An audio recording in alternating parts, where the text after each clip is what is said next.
Tour 202. Lepo pozdravljeni. Za nami je pester kolesarski teden. Jonas Vingegaard še naprej nabira zmage v letošnji sezoni. Po zmagi na dirki Pariz-Nica je bil tokrat najboljši na dirki po Kataloniji. Belgijske enodnevne klasike so se že začele, vrhunec pa še prihaja v mesecu aprilu. Na dirki E3 je bil najboljši Matej van der Poel, na dirki po poljih Flandrije, bolj znani pod starim imenom Gent-Wevelgem, pa je bil najboljši Jasper Philipsen. Dogajanje preteklega tedna bo danes z nami pokomentiral nekdanji vrhunski kolesar, zdaj pa športni direktor ekipe Bahrain Victorious, Borut Božič. Borut, pozdravljeni. Lep pozdrav. In seveda tudi naš reporter Igor Tominec. Živijo, Igor. Živijo. Z vami bom tudi Mojca Breskvar. Kolesarski podcast Vala 202. Borut, bili ste v Belgiji v preteklem tednu. Najprej, kako naporen je bil za vas minuli teden? Tako je. Lih vrnil sem se dober, za 3 dni domov pa se spet vračam. Zdaj so se te resne klasike začele, meni osebno najboljše enodnevne dirke. Za nas so se dobro končale, jasno je, zmeri bi lahko bilo še bolje, ampak smo zaenkrat kar zadovoljni. Zakaj najboljše, če smemo vprašati? Dirke, zato ker enostavno te dirke sem že kot kolesar imel najrajš. Prišel sem leta v ekipo, 2008 sem prišel v ekipo gor in se mi je sanjal nekam sem prišel in sem rabil kar nekje 3 leta, da sem te dirke osvojil, da sem nekako te mehne ceste, kocke osvojil, da sem vedel sploh, kje sem. Po 3 letih sem sploh pogruntal, kakšen način dirkanja je. Jasno, tudi jaz sem bil malo starejši, pa malo bolj pameten. In enostavno zaradi samega načina dirkanja, pa tudi tip kolesarja, kakršen sem bil, so mi zelo ležale, ne. Ja, če se navežem na tole, Borut, bili ste sprinter in tudi specialist za enodnevne klasike. Zanima me, koliko so za vas te dirke bile drugačne, koliko bolj ste jih imeli radi zaradi taktike, ki se je vsa zgodila v enem samem dnevu. Če to primerjamo z 3-tedenskimi dirkami, na katerih ste tudi lovili etapne zmage. Ja, to so čist druge dirke, ne. Tele enodnevne dirke se da, ne bom rekel, boljš pripraviti, ampak ceste so več ali manj iste, ne. Se da malo lažje, bom rekel, pripraviti. Pa ve se, kakšen tip kolesar je lahko na takih dirkah dober dirka. Jasno je, da način dirkanja proti časih, ko sem jaz gor dirkal, se je lih malo spremenil. Bistvo je postalo isto, ne. Zmeraj zmaga kolesarka, ki ima dobre noge, tako da kolesarstvo je, tako kot vedno rečem, zelo iskren šport. 3-tedenske pa so pa lih malo bolj komplicirane, zato ker enostavno kolesari, ki so tam za skupno razvrstitev, tako kot je pri nas, recimo v Sloveniji, Tadej Pogačar, Primož Roglič, je pa fokus vsakodnevni, ne. Recimo jaz pa kot šprinter sem bil na 3-tedenskih ali tedenskih dirkah skoncentriran samo na te etape, kaj je bil šprint, in jasno je, da če mora biti koncentracija na visokem nivoju toliko časa, je težje, ne. Čeprav ste bili v Belgiji, pa bi morda začeli najprej z dirko po Kataloniji in se potem preselimo v Belgijo, da se potem tudi posvetimo, kaj nas še čaka v tem tednu in v naslednjih tednih pravzaprav. Na dirki po Kataloniji znova najboljši Jonas Vingegaard, ki se je zdelo, da morda mu ni treba bilo iti na vso moč. Drugi član vaše ekipe, Bahrain Victorious, Lenny Martinez, tretji Florian Lipovic. Kako dobro je Jonas Vingegaard pripravljen, če sklepamo po tem prvem delu, ker se zdi, da kar zanesljivo prihaja do teh zmag? Ja, vsekakor, ne. Zdaj Jonas je že na Pariz-Nici dokazal, koliko dober je. Vsekakor ima dober trend, ampak ta resen pokazatelj bo šele, ko se bo z vsemi najboljšimi udaril, ne. Dejstvo je, da s Tadejem še nista dirkala skupni etapnih dirk letos. Kar se tiče tega, se bo šele kasneje videlo, ne. Lahko pa rečem, no, da na Kataloniji roster, ne, kolesari za skupno razvrstitev je bil res visok, ne. V bistvu manjkala sta Primož pa Tadej. Ostale ekipe, Bora je imela zelo dobro ekipo, Visma je imela dobro ekipo in je Katalonija taka dirka, ki se pokaže kolesarji, ti, ki so zelo dobro pripravljeni, pa ti kolesarji, ki so bodoči kolesarji za skupno razvrstitev. Ne. Tudi jaz mislim, da se je Jonas nekako kar dobro postavil na položaj številka 2 za te večetapne dirke, tako da ni nobenega dvoma, da bo na Touru glavni izzivalec Tadeju Pogačarju. Malo pa sem tudi spremljal te številke, ki jih potem po posameznih etapah preračunavajo, kakšne so bile sploh te predstave vatov na kilogram in tako naprej. Te številke pa še nikakor niso na tistem nivoju, ki sta jih s Pogačarjem uprizarjala na lanskem Touru, tako da mogoče še nimamo prave slike, koliko bi Jonas sploh bil sposoben, če bi moral peljati še bolj na moč, kot je moral na Pariz-Niza ali na Kataloniji. Mogoče se tu kar navežem na vas, Borut, ali vi ta preračunavanja, te številke spremljate ali jih jemljete z rezervo, ker vemo, da na koncu vendarle niso to točni izračuni, ampak so na nek način ocene glede na težo kolesarja, glede na hitrost v klanec in tako naprej. Vsekakor. Normalno je, da mi kolesarje ostalih ekip, mi vemo njihne sposobnosti, zavedamo se tudi sposobnosti naših kolesarjev in jasno je, da tukaj ni skrivnost, da je bil naš Leni kapetan na tej dirki, ker dobimo profil etap že dosti prej in ni to nobena skrivnost. Leni je imel Katalonijo kot dirko, že v decembru se je vedelo, da v prvo bo dobro dirkata. In za nas to ni bilo, da je Leni tako dobro dirkal, ni bilo nobeno presenečenje. In vsekakor je Leni pokazal, iz kakšnega testa je pa to že pokazal na Pariz-Nici, zadnjo etapo, zato ker je bil edini, ki je lahko sledil napadu Jonasa Vingegaarda, ki pa vsi vemo, da je že 2krat zmagal Tour in kako vrhunski kolesar je.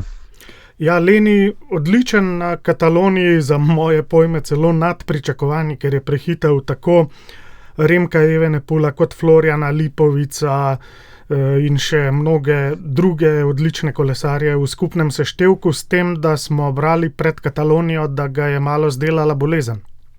Ja, oddirkal je tudi dobro Pariz-Nico. Na Pariz-Nici je bilo kar nekaj dni slabo vreme, ker nekaj kolesarjev tudi v naši ekipi in tako kot v ostalih ekip so imeli kasneje težave z zdravjem. Nismo vedeli, lih čisto točno, kaj pričakovati, ampak očitno je to šlo hitro mimo in se je dobro sestavil za Katalonijo in pokazal, iz kakšnega testa je. Za nas kot Bahrain naredil vrhunski rezultat na Kataloniji. Kakšni so rezultatski cilji letos z Lenijem? Mislim, ni skrivnost, da je Leni eden od naših liderjev, pomembnih kolesarjev v Bahrain Victoriusu. Zdaj prehajajo te enodnevne dirke klasike, že lani dokazal na Flash Wallonu, da se lahko so z najboljšimi. Kasneje v programu Tour de France. On je še mlad kolesar, Zdaj je vsekakor za skupno razvrstitev na 3-tedenskih dirkah mogoče še ni pokazal, česa vsega je sposoben, ampak mlad je, ima še svoj čas in jaz si mislim, da se razviva pri nas v Bahrainu zelo dobro in da je na zelo dobri poti in da je skozi bolj konkurenčen najboljšim. Morda kakšna pikčasta majica, lani jo je imel kar nekaj časa v lasti v Touru, pa na koncu je ni zadržal. Morda kakšni taki drugačni cilji mogoče tudi? Leni je lahek kolesar, manjše rasti, tipični hribolazec in z ogromnim potenciala in mislim, da bomo v prihodnosti še veliko poslušali od njega. Zdaj pa predlagam, da prisluhnemo še zmagovalcu dirke po Kataloniji, Jonasu Vingegaardu, ki je po zadnji etapi dejal, da je bil zanj v ospredju predvsem skupni seštevek, da pa so kolesarji Red Bulla taktično dobro odpeljali in so ga izolirali od ekipe. Prisluhnimo. As I said this morning, my main focus today was the GC, and I think especially the Red Bull guys, they did a very good job today. They made me be there alone, and then they tried to attack me on shift. So they did a good job, and luckily I was able to how do you say it? To defend myself and to defend my GC, and from there it was just more thinking about the GC rather than trying to win a stage. It's been a really nice week together with a really nice team. We had a lot of fun. We won 2 stages and now the GC, so it's been a really good week, and we're super happy with it. I'm super happy with it. It's been an amazing start to the year for me, and I hope I can keep it going. I feel very good at the moment. My shape is very good. Not the very best yet. We made a plan this year to progressively get better over the year, basically. So hopefully I'm pretty sure I still have more in me. Ja, Jonas je še dodal, da mu je na srečo kljub vsem napadom kolesarjev Red Bulla uspelo zadržati prednost v skupnem seštevku, da je bolj razmišljal o tem kot o etapni zmagi, da je bil dober teden z ekipo, saj so dobili 2 etapi in tudi skupni seštevek, zato je zelo zadovoljen. Danes je še rekel, da je zanj to izjemen začetek sezone in da upa, da bo tako nadaljeval, ter da se počuti zelo dobro, da je v dobri formi in da je prepričan, da je lahko še boljši. Ves čas govorimo, kako dober je Jonas, pa morda in tudi, da je bil recimo Leni zelo dober, pa morda še kakšna beseda ali 2 o razočaranju. Morda Joao Almeida se je gotovo več pričakovalo, padel je tudi Remko, pa je bil na koncu skupno potem 5. Kaj je razlog morda za nek tak padec kolesarja, od katerega tudi ekipa pričakuje veliko, saj bo vendarle kapetan na Giru naj bi bil? Padec včasih tudi, če zgleda zelo nedolžen, povzroči določeno vnetje v telesu. Ne? Kolesarstvo jasno napreduje tako kot šport na splošno in vsak se drugače odzove na določeno reakcijo. Ne? Očitno je bil ta padec toliko težak, da Joao pač ni bil na temu nivoju, ne? Kjer je on lahko, to verjetno ekipa zdaj sama ve, se pa to dogaja pri vseh, ne, ni to nobeno presenečenje. Tudi nam se včasih, ampak to je del kolesarstva, ne, zmeri imaš svoj plan, približno veš, dokje te lahko nese, ampak ni pa to toliko lahko, ne, in včasih tudi ne dosežeš tega, kar imaš v planu ali pa kar si bi želel. Zaradi tega je pa včasih treba določene stvari spremeniti, pa se prepraviti na druge cilje.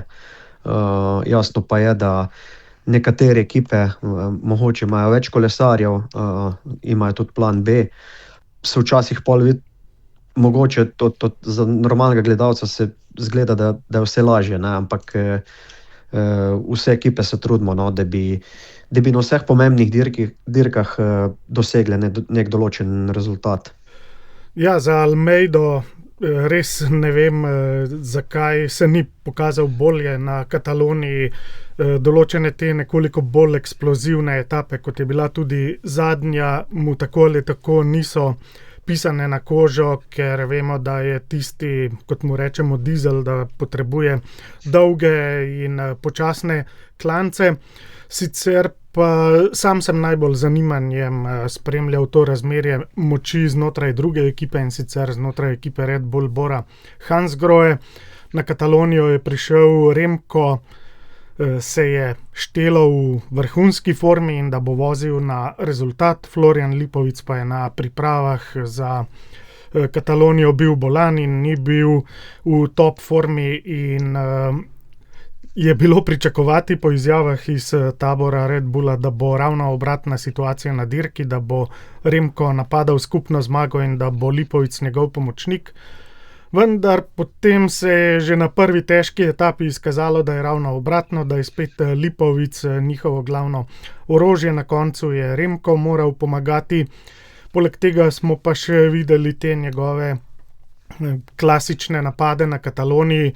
Letos je dobil sotrpina v teh svojih napadih Jonasa Vingegorja in potem sta imela nekaj vroče krvi na cesti, oziroma bolje rečeno, Jonas se je vozil v skladu s svojim taktičnim načrtom, vroča kri pa je bila pri Remku, ki ni dobil somišljenika v tem begu, in je identična situacija bila kot pred 3 leti, ko sta se z Rogličem dajala za skupno zmago na Kataloniji, ko je tudi Remko imel ene načrte, Roglič taktično povsem drugačne. Mislim, da tudi po tej plati mora še preteči kakšna sezona ali dve, da bo, ne vem, Remko ugotovil, da kolesarji drugih ekip imajo lahko drugačen taktični načrt in da to ne zahteva na cesti neke vroče krvi, vpitja in tako naprej. Včasih je pač situacija, ko moraš vse v neki skupini, ki gre naprej ali pa ki lovi, da moraš vse upraviti sam, ampak zaradi tega kot kolesar, mislim, to je taktična značilnost kolesarskega športa in enostavno zaradi tega ne smeš potem obupavati in izgubljati, imeti vročo kri in tako naprej. Remko je že zelo samozavestno napadel že prvo etapo, ne?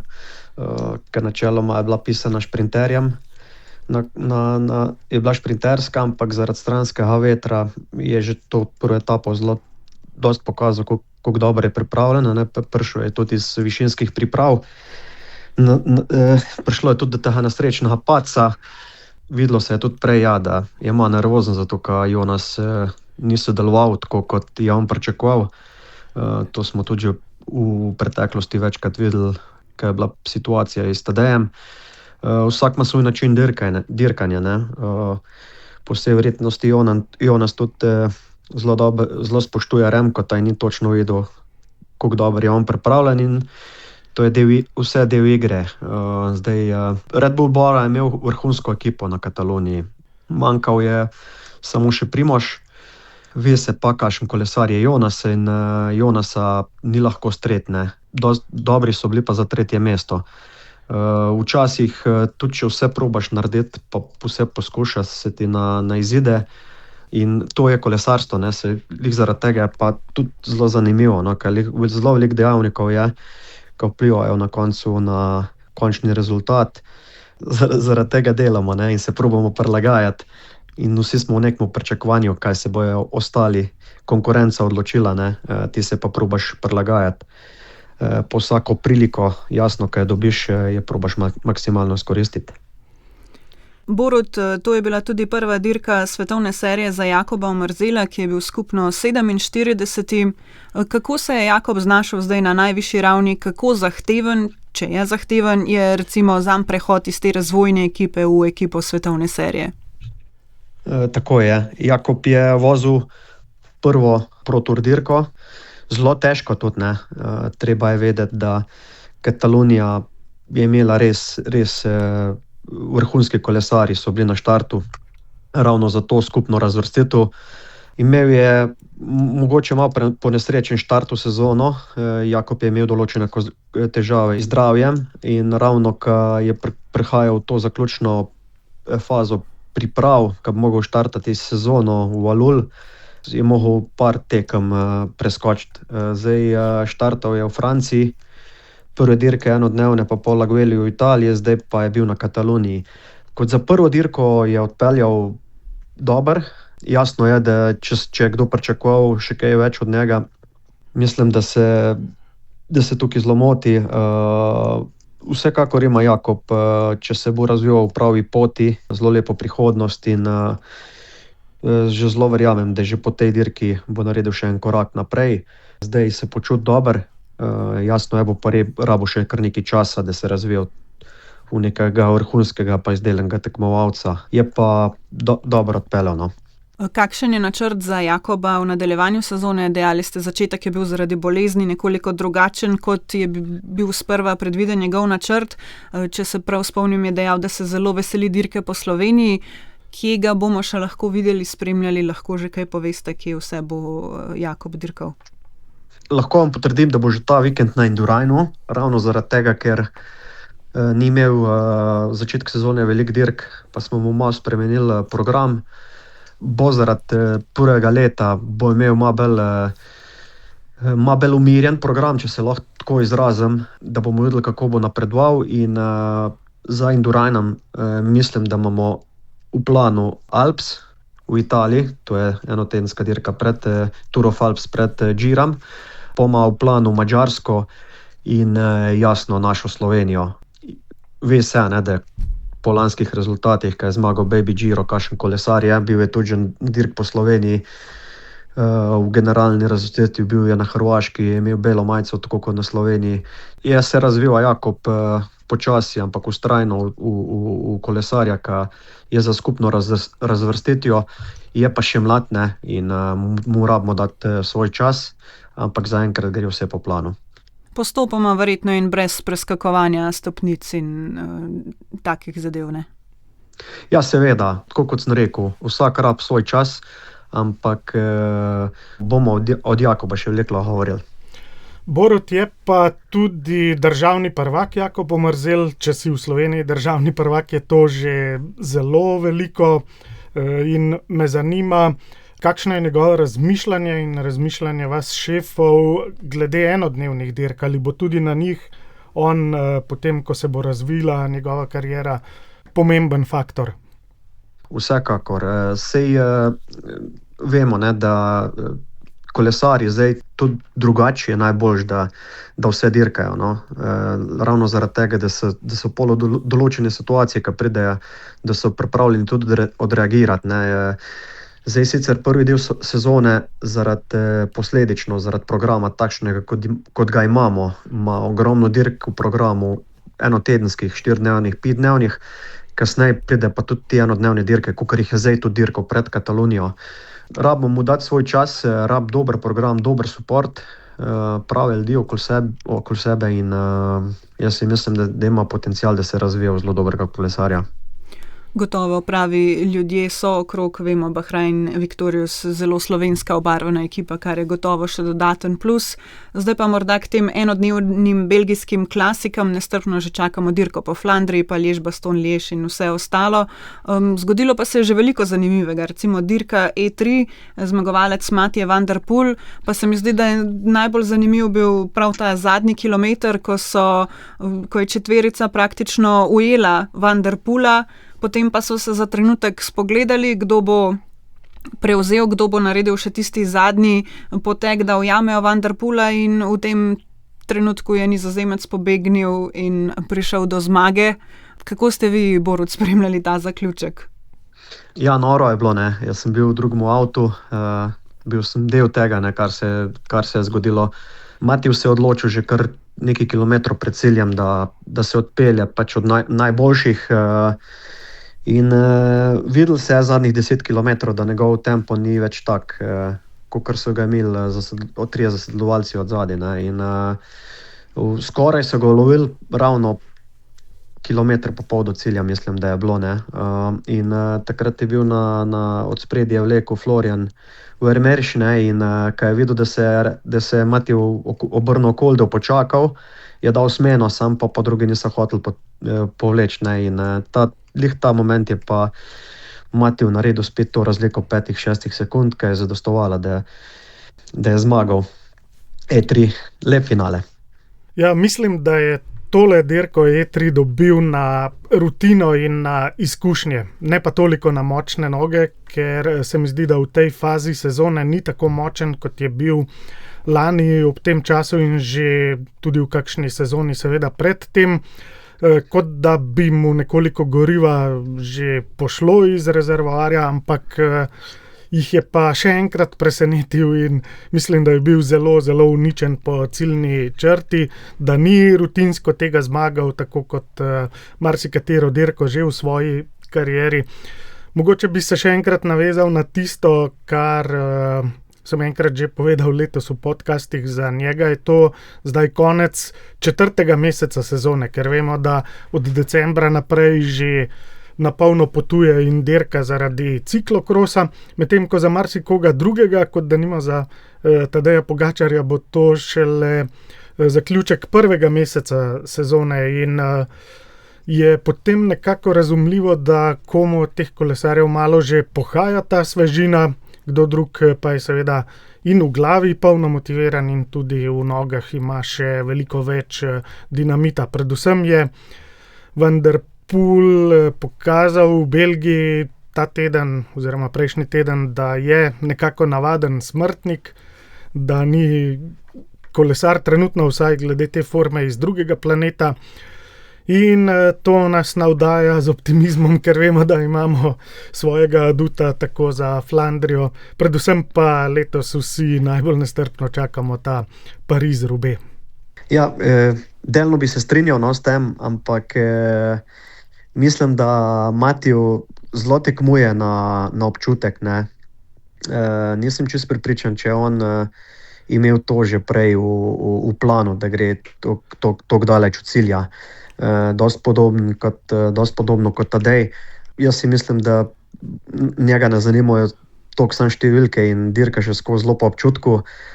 Se pa mogoče na E3 lihma zakalkuliral ali mogoče celo ima težave pri vnosu energije, pri bedonih pa čokoladcah. Tako da Matiju je še skozi, ima zelo dober trend, to je dokazal tudi na Gentu, ampak na Gentu je bila odzadaj na minuto še skozi toliko velika grupa, da so delno lahko kontrolirali, imel je pa zraven Van Aerta.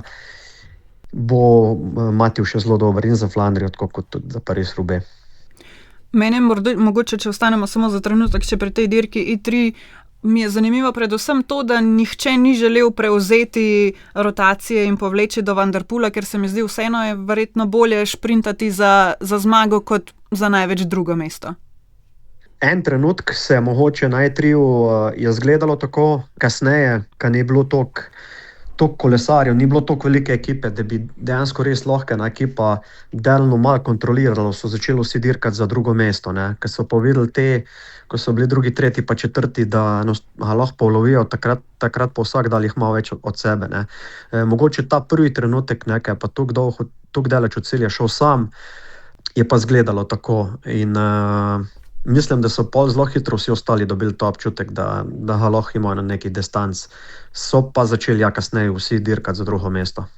Borut, ste kdaj sami bili v takšni situaciji, ko ste bili že izredno blizu cilja, pa ste mogoče rezultat zapravili zaradi taktičnih razlogov, zato ker kdo drug ni želel sodelovati, se mogoče kdaj odločili, niste prav, kako kolesar pri 180 pa lahko razmišlja v zaključku, takrat, ko bi moral nekako z najbolj trezno možno glavo premisliti, kaj v danem trenutku narediti? Ja, vsekakor se je tudi pri nas že dirkalo na tak način. Mogoče se dirke niso odpirale toliko zgodaj, da so bile nadzorovane ali pa so bile kontrolirane določene ekipe, mogoče naslednjih 20 ali pa 30 km, drugače se je pa zelo dirkalo na podoben način kot zdaj. Seveda je bila taka situacija tudi pri meni, ravno na Gent-Wevelgemu 2013, ko sem bil drugi za Sagnom.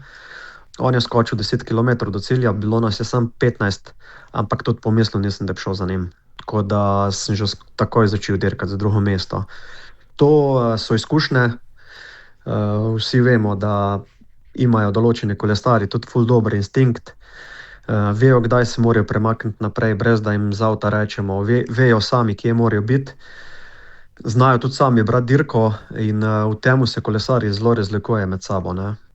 Načeloma je tako, da te najboljši kolesarji znajo tudi sami odreagirati na trenutke, brez da imajo informacije z avta. Vi ste torej razmišljali, da Sagana se ne bo dalo držati, ampak še vseeno, če pogledam rezultate tiste dirke, ki ste jo omenili leta 2013, vi ste pa potem v svoji skupini morali še zelo močna imena odsprintati, kot so olimpijski prvak Van Avermaet, pa denimo vedno odlični Španec Flecha in tako naprej. Ja, sej te dirke na severu tako generalno se ne spreminjajo. Tako kot sem prej omenil, tudi ta Gent je bilo veliko več vetra, kot ga je bilo zdaj v nedeljo. Pihali je konstantno po 40 km/h in mi smo že zelo hitro naredili to selekcijo, da nas je ostalo 20 čez Kamelberg, jih je bilo še zmeraj malo manj kolesarjev in nekako nam je uspelo zadržati to prednost pred skupino, ki je od zadaj bila iz Cavendishom, ampak od nas si noben ni želel šprinta z Markom. Tako da nam je uspelo priti do konca. Na podoben način se tudi zdaj dirka, ne? Zato sem to omenil. Pridejo na teh klasikah gor, moraš jih osvojiti, moraš vedeti, zakaj se gre, moraš biti ob določenem času tam, kjer je treba biti, osnova so pa noge, ne? Moraš biti dober dosti, da si sploh lahko tam, pa še včasih lih malo sreče. Ja, so pa te bolj zgodnje belgijske klasike nekakšna generalka potem za tiste prave oziroma za spomenike. Predvsem E3 je nekakšna mini Flandrija. Je včasih zanimivo, da se še več favoritov ne odloči, da bi nastopila na njej, ker dejansko tisti klanci, ki naredijo selekcijo, so pa isti kot na Flandriji. Res je, E3 je mala Flandrija. Enostavno je to zaradi tega, ker te, ki bojo tudi zdaj v nedeljo krojili razplet finala, ne, enostavno, ko se veliko dirka, se zgublja koncentracija in ekipe te res glavne favorite lih malo šparajo, ne, če lahko tako na kratko rečem, da pridejo res frišni, da imajo res željo po dobrem rezultatu in tiste ekipe, ki lahko to naredijo, ne, se tega poslužujejo. Borut, navezala bi se samo na nekaj, kar ste dejali že prej, da Matej van der Poel zelo dirka na občutek v zadnjih letih in da tudi nekateri kolesarji znajo odreagirati hitro in vejo, kje morajo biti, kako se postaviti. Koliko se lahko naučijo tega občutka oziroma kako pomemben je, no, in koliko priučljiv oziroma pride morda z izkušnjami? Tudi to ni skrivnost, da Matej pa Van Aert prihajata iz ciklokrosa in to so zelo eksplozivni kolesarji, ne. Zdaj, če tako zelo na grobo povem, te kolesarji imajo vrhunska 1 minuta, 2, 3, ne, in to lahko tudi večkrat ponovijo, ne. Zato, ker so to vse prinesli iz ciklokrosa, ne, včasih tudi vemo, tudi dobri mountainbikerji pol pridejo v cesto lih zaradi tega, ne, ker pride velikrat do res visoke spremembe, pa večkrat zapored, ne, in tukaj se taka zelo naravna selekcija dela, kdo lahko to sploh preživi, ne, in te kolesarji se pol najboljši takrat, kaj najtežji dobijo, ne. Zdaj, če se zmenijo, pa če so skupaj, je pa to vse odvisno od dirke, kako gre. Dirka po poljih Flandrije je zdaj novo ime za to dirko, ki jo vsi bolje poznamo pod imenom Gent. Bila sta Van der Poel in Van Aert v begu, sta bila presenečena, da so jo ujeli. Sta računala, da bosta zdržala do konca in se ona dva pomerila za zmago? Ja, na začetku mogoče, ko sta se odpeljala na Camel, je vse tako izgledalo, ampak mislim, da glede na to, kar se je Mateju naredilo na E3-ju, po vsej verjetnosti mogoče se tudi on sam ni počutil lih 100%, pa je bil pol še vedno tam, ne, to si moramo zavedati, koliko je on dober, ker moramo vedeti, da je bilo sem 2 dni med dirkama. Van Aert je pa ni štartal E3, ampak je štartal sem Gent-Wevelgem, ne, in od zadaj sta pa oba imela kolesarja. Philipsena je imel Matej, Laporte je bil pa od Visme in to je ogromno neke taktike, ki si jo oni lahko poslužujejo, nobeden po vsej verjetnosti ni hotel vleči lih malo več, ker sta oba pričakovala šprint, pa sta mogoče upala, da bo eden ali drug, da bo nekoga odšprintal. Pa sta se pa delno tukaj zakalkulirala, da je grupa prišla tukaj blizu in smo celo mi z Alekom Segertom prišli tukaj blizu, da smo celo blizu kilometer do cilja, smo bilo celo blizu podijuma, ampak smo tudi pri nas se ni šlo in pač to je sedel kolesarstvo, ne. To je treba, ko pride taka situacija, moraš zelo na hitro določene odločitve sprejeti, ampak včasih se ti pogre, včasih pa ne, ne. Vemo, da Alex Segert je tudi pri nas zelo mlad kolesar, zmagal je Grand Prix Denain, tako kot je E3 mala Flandrija, Grand Prix Denain je mali Paris-Roubaix in prišel je solo, ne, tako da je kar nekaj kolesarjev, ki lahko na teh dirkah dosežejo dober rezultat, niso samo te zvezde, ne. Mene ni spet tako presenetilo potem na Gent Wevelgem več, da so ujeli Van der Poola v navezi z Van Aertom, ker smo že prej videli na E3, tako kot sem prej rekel, je letos navaden smrtnik, ni kolesar z drugega planeta in verjetno zdaj potrebuje nekaj dni, da naredi vso regeneracijo in da bo spet tisti 100-odstotni Van der Poel na Flandriji. Mislim, da bomo videli že na Flandriji njegovo formo in bomo lahko naredili zelo dobro oceno.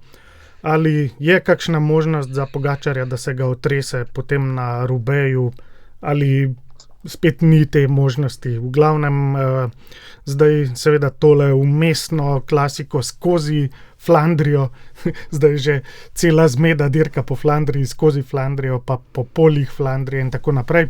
Skratka, to vmesno bo Van der Poel izpustil in je popolnoma logično, da jo bo in se pripravil na ta drugi spomenik sezone.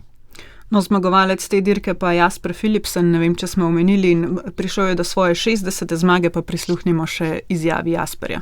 60th, but the one to remember, I think it's one I've been chasing already for a long time. It's a classic that I wanted to win already for many years, but never really had the legs in the end. And everything came together today, and I was able to take the victory.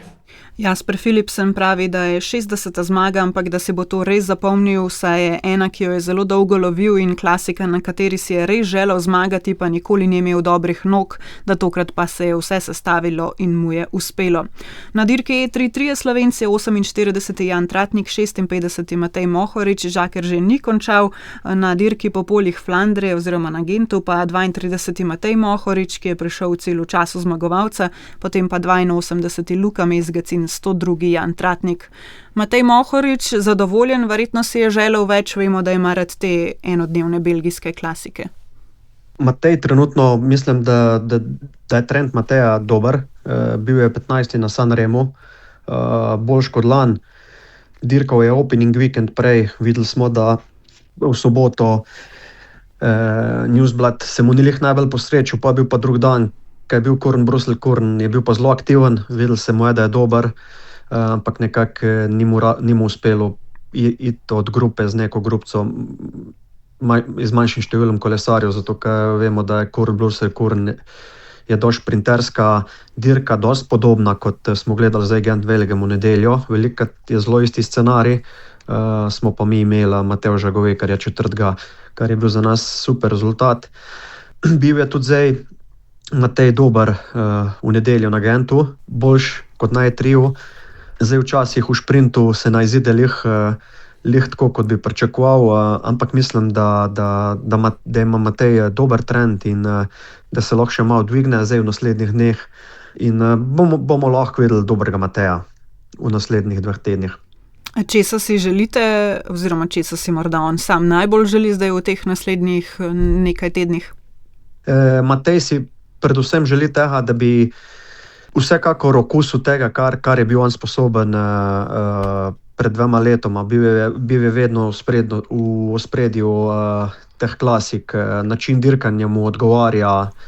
Vemo, da je Matej tak kompleten kolesar, da ima tehnične sposobnosti vrhunske in malo sreče, hrabrosti, želje, pa mislim, da bo Matej tudi v nedeljo in na Paris-Roubaixu dober.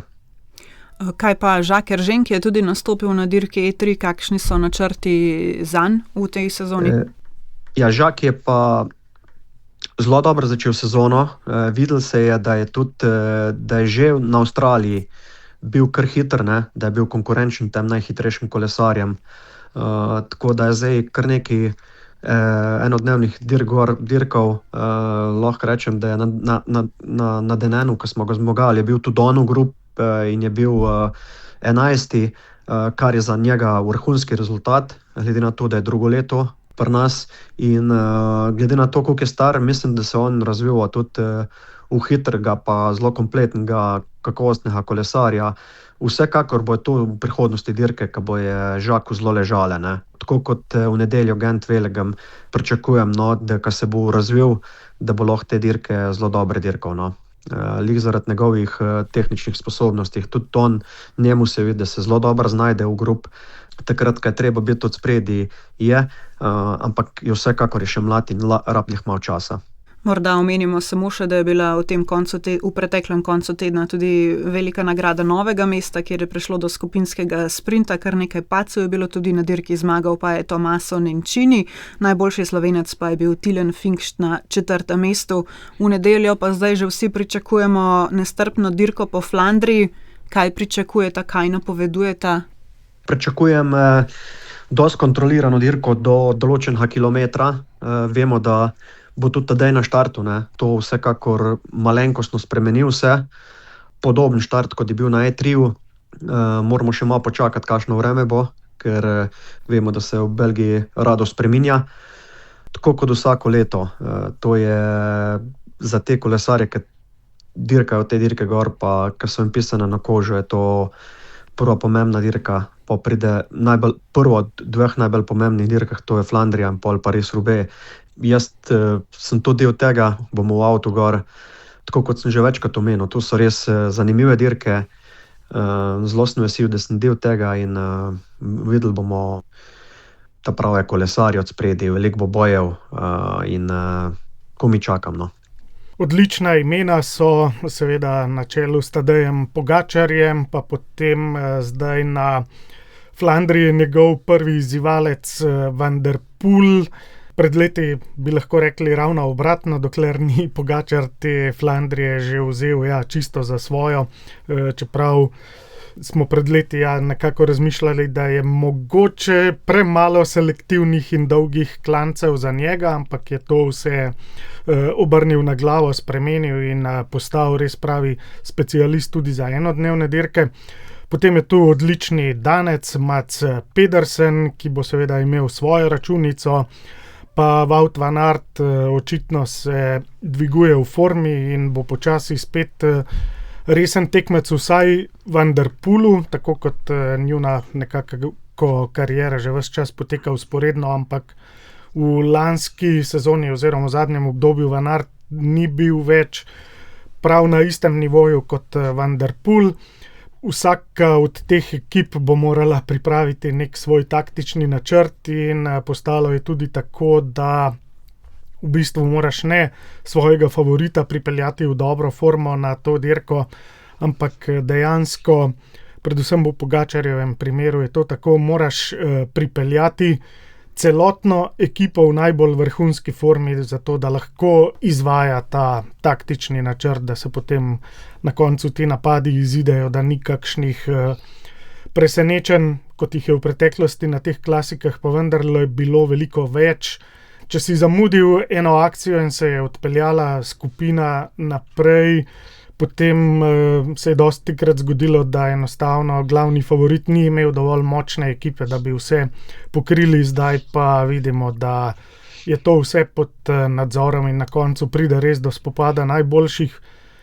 In konec koncev je pa to tisto, kar tudi vleče in povečuje gledanost, ker mislim, da vseeno na koncu, če se udarijo Pogačar, Van der Poel, Van Aert, Pedersen, da je to največji recept za odlično gledanost, boljši kot tisti presenetljivi taktični razpleti, ki so bili v preteklosti bolj značilni za enodnevne klasike, kot pa je to v tej kolesarski sodobnosti.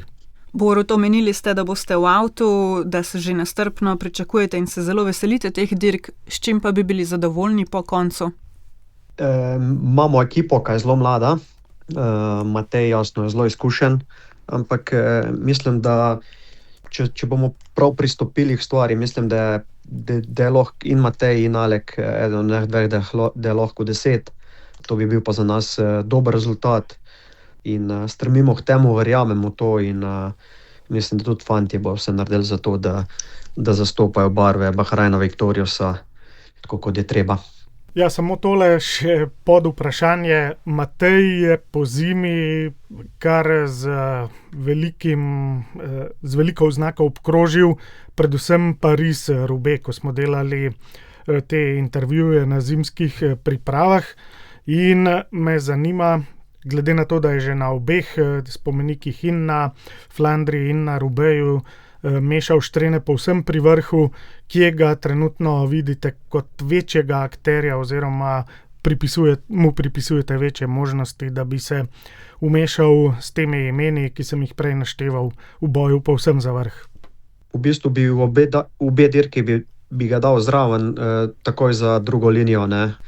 Če bo mogoče določen trenutek, ker zmeri se več stvari zgodi med samo dirko, ne, ker se jih mogoče pol na kamer sploh navid.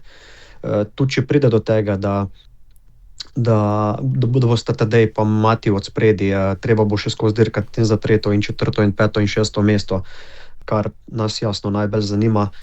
Če bo odreagiral v določeni situaciji tako, kot je treba. Mislim, da in na Flandriji, tako kot kasneje pol na Pariz-Roubaixu, ki mu mogoče generalno, tako kot kolesarju, ker se rad, vemo vsi tudi po makadamu, zelo rad voz, bolj odgovarja, ampak mislim, da je Matej trenutno na takem nivoju, da lahko meša štrene tako kot na Flandriji in jasno kasneje, ki si je on začrtal štrene v prvi deseterici. Mislim, da bi mogel biti tudi sam s tem zelo zadovoljen. Upam, da, tako kot sem prej rekel, da stremi k temu. Trend je tak, da mu gre in jaz verjamem, no, da bo tam, kjer si zasluži biti, no. Ja, upam, da boste tako vi kot Matej in vaša celotna ekipa na koncu zadovoljni, pa morda za konec še klasično vprašanje, ki ga nekako postavimo kar vsem, ki so del kolesarske karavane. Na katerih dirkah vas lahko vidimo potem, oziroma na katerih dirkah boste po teh enodnevnih klasikah? Kaj je za vas v vašem koledarju? Trenutno imam do Pariz-Roubaixa, ne, sem gor v Belgiji, pomam pa lih malo počitka, pa delam dirko po Madžarski, jasno, dirko po Sloveniji, kasneje v avgustu imam 2 tedenski dirki, pa mogoče od 3 tedenskih dirk imam pa Vuelto v programu in kasneje Hrvaško, tako kot kolesarji imamo tudi mi športni direktorji, imamo svoj program dirk in se veselim vsega. Verjamem, da se bomo srečali na kakšni od teh dirk. Srečno v nadaljevanju sezone. Hvala, da ste si vzeli čas. Hvala tudi tebi, Igor. Poslušalci, vam hvala za pozornost. Vedno nam lahko pišete na tour202@rtv.slo.si, če imate kakršnokoli vprašanje, komentar ali karkoli zapovedati. Imamo tudi še nekaj majic, se mi zdi, Tour202, ki jih lahko podelimo za kakšno zanimivo vprašanje. Tako da hvala vsem za čas, ki ste si ga vzeli, in hvala za pozornost in se slišimo. Tour 202.